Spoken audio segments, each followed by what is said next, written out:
Ja, hallo, was geht ab? Ich melde mich mal wieder mit einer Kartenlegung. Hier ist das Ludistero, ich heiße Nina und bin inspiriert, einmal ein paar Karten auf den Tisch zu schmeißen, in der Hoffnung, dass für dich die eine oder andere Botschaft oder das ein oder andere Bild dabei ist. Ich verliere nicht zu viele Worte, das drängt und will schnell gehen. Hier hat sich schon der Magier umgedreht und das Ass der Münzen in Kopflage, also verkehrt herum.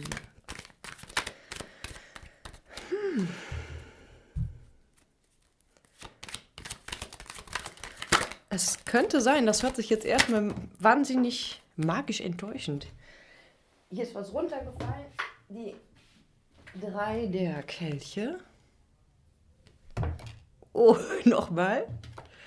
Das ist ja hier ganz aufregend. Und jetzt habe ich die selber in den Kopf gelegt. Also, okay. Mein Gott. Jetzt kommt aber alles hier. Also direkt erstmal von Pink, Get the Party Started, kam mir sofort in den Sinn. Und dieses beides umgedreht, also Ass der Münzen und 3 der Kelche, es steht natürlich für die Gelegenheit einer Zusammenkunft, die Gelegenheit, irgendetwas zu feiern, die Gelegenheit von gemeinsam sein und ich mal richtig krachen zu lassen. Vielleicht auch etwas anderes, was noch darin liegt. Es ist merkwürdig, weil ich würde es normalerweise so deuten, wie das ist eine verpasste Gelegenheit. Es geht um eine Gelegenheit, die du nicht, wenn du hier gemeint bist, die du nicht angenommen hast. Du hast irgendetwas nicht gemacht, ausgeschlagen. In dem Gespür für den richtigen Moment.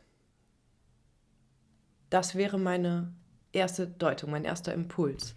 Jetzt kommt das Ganze aber hier überhaupt nicht mit so einem Gefühl von Enttäuschung. Was steht denn hier? Sondern, ich mische noch mal ganz kurz durch. Mit so einem Gefühl von, dahinter wartet noch mehr Party. Also das ist wie, also noch nicht, irgendetwas war noch nicht reif, aber es gab schon so eine Art Einladung, ein Angebot. Vielleicht hast du auch irgendeine Einladung, die mit dem, wofür es dann jetzt für dich gehen könnte, also was da irgendwie zu warten scheint, trotzdem, bei der vermeintlich verpassten Gelegenheit, bei deinem vermeintlichen Nein zu der Sache, also dein vermeintliches Nein zu gemeinsam sein oder irgendwie was feiern, öffnet, ohne dass du es merkst, ohne dass du es mitbekommst, eine ganz andere Tür. Also wie ja, ein Luftzug, der die eine schließt und die andere geht auf. Ein Luftzug, der durch den Korridor geht. Ich bekomme hier wirklich dieses Bild rein von, dass da zwischen diesen Ereignissen oder Events, könnte man sagen, oder den Einladungen, liegt vielleicht sogar richtig viel Zeit. Also du warst zu etwas eingeladen und du hast, obwohl es lange hin ist, hast du vielleicht Nein dazu gesagt und obwohl du keinen Grund kennst. Irgendwas. Du hast zu irgendwas Nein gesagt, ohne es vor dir zu rechtfertigen. Also ohne. Oder jetzt andersrum. Anders formuliert. Du hast nicht einfach Ja zu etwas gesagt, sondern du hast halt Nein gesagt. Und vielleicht hättest du sonst, wenn du ja, Zeit gehabt hättest oder die Möglichkeit, dir Zeit zu nehmen, hättest du es einfach gemacht, einfach nur, weil die Einladung kam. Aber etwas in dir, man nennt das ja auch irgendwie Discernment im Englischen, glaube ich, wo ich nicht weiß, ob man dieses Wort so gut übersetzen kann. Etwas in dir hat Nein gesagt und du bist dem gefolgt. Ich musste gerade an eine Szene in Hermann Hesses Siddhartha denken. Da begegnet Siddhartha einer jungen Frau und etwas in ihm, also das Begehren in ihm, reagiert auf diese junge Frau so, also sie ist quasi, also sie strahlt so ein Angebot aus für Annäherung und Kontakt und eine Stimme in ihm sagt, ja, das interessiert ihn, also es löst ja etwas in ihm aus und eine andere Stimme, vielleicht ein bisschen leiser, sagt nein und er hält sich daran. War das denn Siddhartha? Ich glaube ja. Jetzt bin ich gerade nicht sicher, ob das Siddhartha war oder ob das von Paulo Coelho der Alchemist war. Das könnte auch sein. Mal nachprüfen. Ist schon ein bisschen her. Aber es ist sowas wie, du weißt, also du hast etwas nicht ergriffen. Und dadurch natürlich die Hand frei.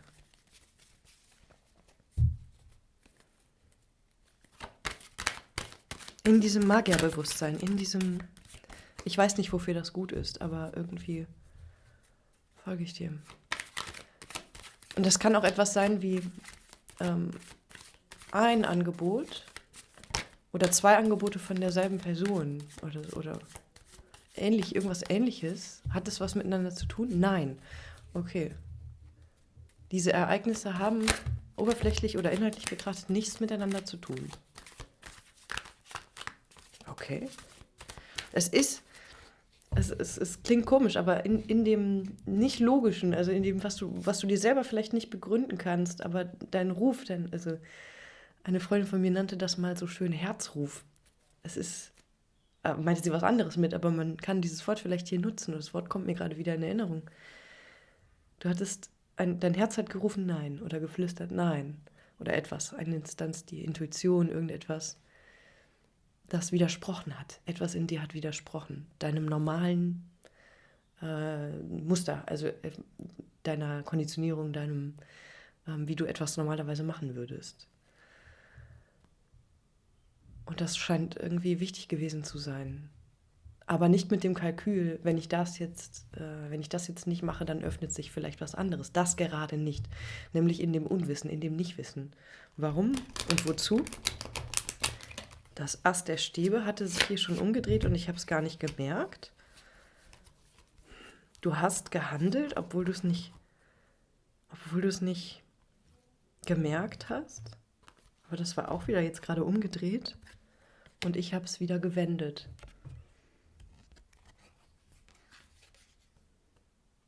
Das Handeln im Nichthandeln. Du hast die Richtung geändert damit. Du hast wie eine kleine Weiche verschoben, aber ohne es zu wissen. Das kommt mir deutlich raus. Abgefahren. Ja, hier. 2 der Kelche auf dem Kopf. Eine Begegnung, vielleicht eine, die du wolltest, auch, also ein Teil von dir vielleicht wollte. Du hast dazu innerlich und äußerlich Nein gesagt.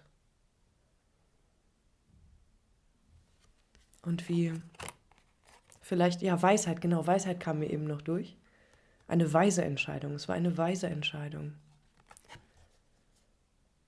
Denn es wartet noch einmal etwas anderes.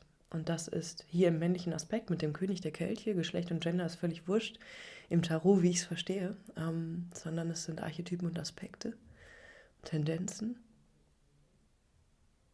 Symbole.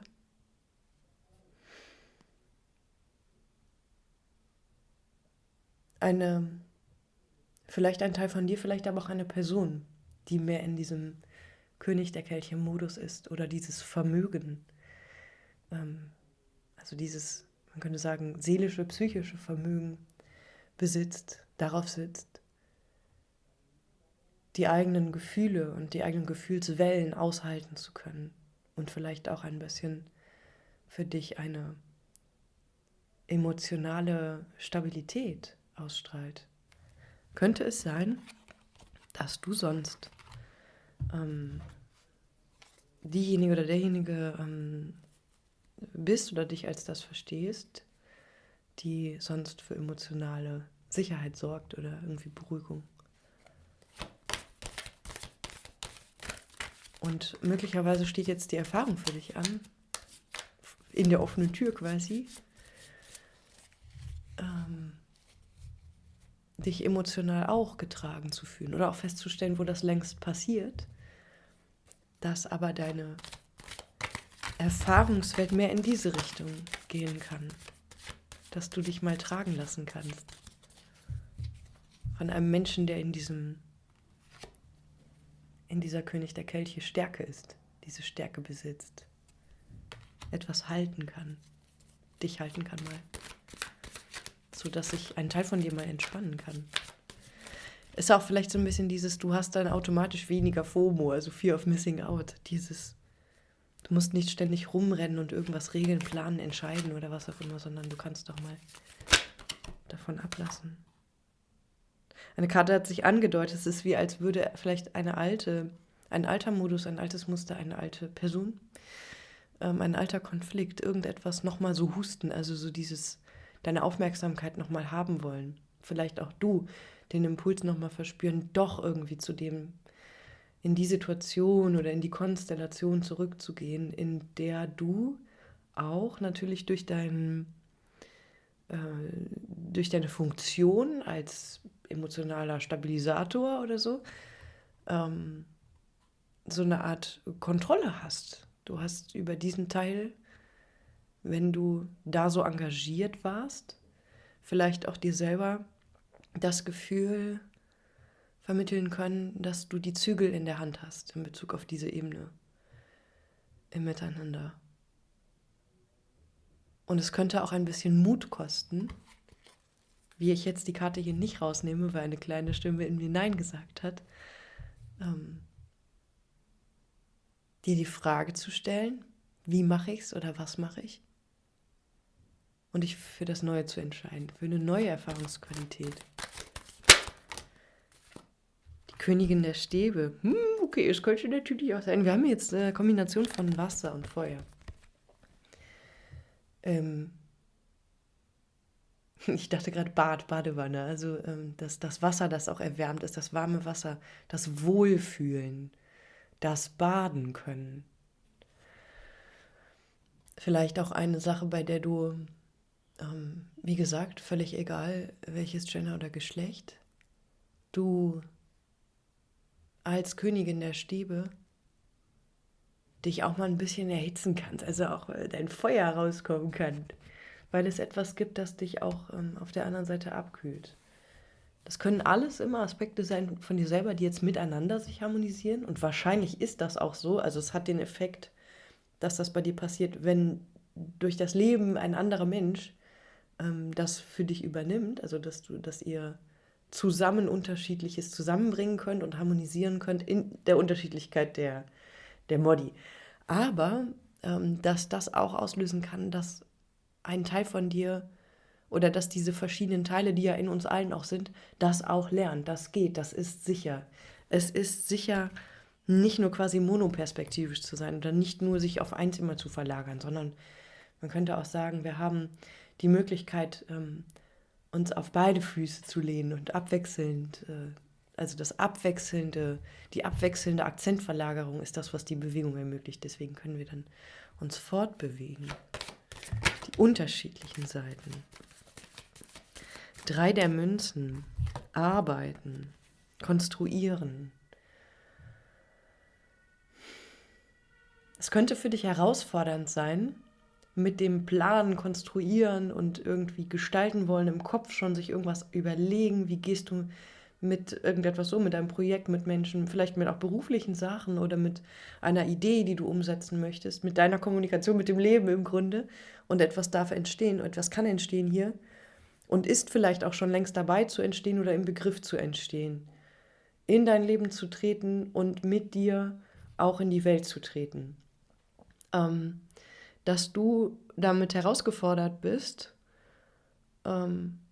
dich darin zu unterbrechen, im Kopf alles schon vorzuformulieren. Also auch ein bisschen Wagemut ist jetzt wichtig, falls du so ein Gefühl lange vermisst hast oder nicht, vielleicht auch nicht kennst. Aber hier steht wirklich eine neue Erfahrung im Feld. Das ist total berührend und schön. Ja, und das ist wie, die Herausforderung besteht auch darin, die Bastion zu verlassen, also deine Burg zu verlassen. Den Schritt zu machen aus den Burgmauern heraus, in die Situation hinein, die du sonst vielleicht dir vorgestellt hast oder gewünscht hast. Vielleicht hast du dir das wirklich sehr gewünscht und viel dafür getan.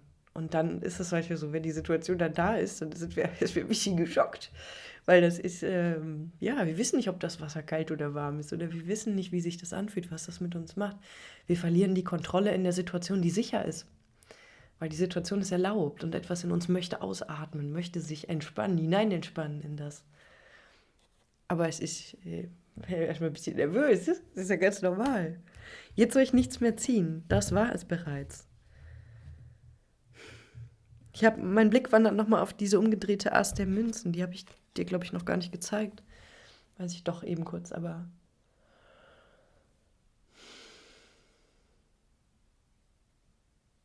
es gab vielleicht tatsächlich eine Situation, das soll hier noch irgendwie hin, in der hattest du vielleicht Panik, dass dir die Fälle davon schwimmen in irgendwas.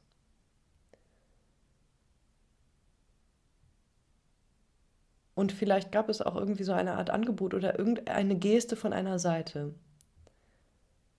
Ähm, okay, die Worte kommen so, der du sonst aus der Hand gefressen hättest oder wo du sonst dir erhofft hättest, dass es dir Möglichkeiten öffnet. Und vielleicht hat es das auch getan.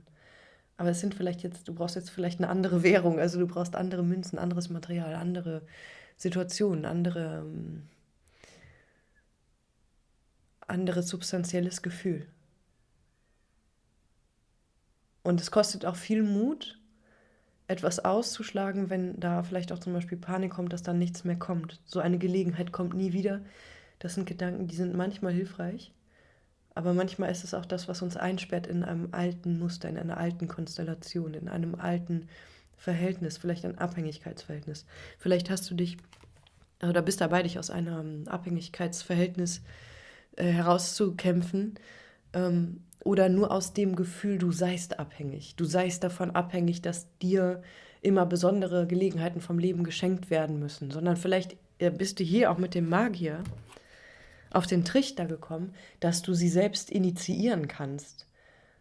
Und dann hört dieses Spiel auf mit diesem, habe ich mich jetzt richtig verhalten, dass das Leben gnädig zu mir ist. Möglicherweise wird es das umso mehr und du wirst damit herausgefordert, wie gesagt, wie du darauf reagieren möchtest, dass dir viele Geschenke gemacht werden, dass sich vielleicht um dich gekümmert wird, dass du betüdelt wirst oder ja, es einfach mal schön ist.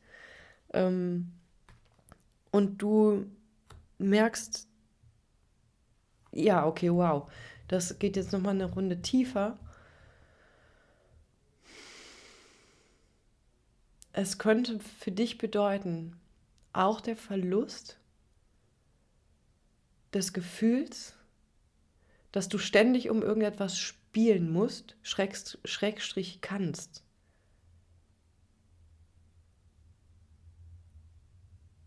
Dass du die Dinge immer so beeinflussen musst oder kannst. Man könnte sagen, es ist ein schönes Chaos. Es ist eine schöne, relativ chaotische Situation, die trotz allem aber sicher ist. Oder das Aufregende, das Unklare, das Wirbeln, das Tanzen der Dinge, des Lebens, dir mit allem, mit der Situation und mit dir selbst und mit den Möglichkeiten, findet auf einem guten Fundament statt. Und deswegen kann es umso ausgelassener sein, umso wilder sein. Okay, hier machen wir den Sack zu und hier